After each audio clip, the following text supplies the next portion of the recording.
Rosbasch.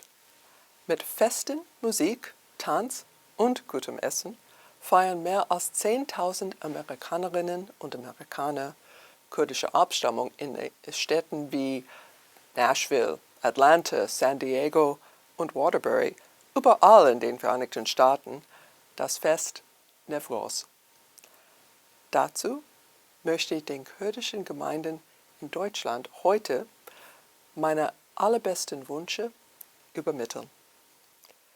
Das Newroz-Fest ist sowohl ein uraltes Ritual als auch ein Augenblick der Erneuerung, und ich hoffe, dass Sie diese besondere Zeit des Jahres so weit wie möglich mit Freunden und Familien genießen.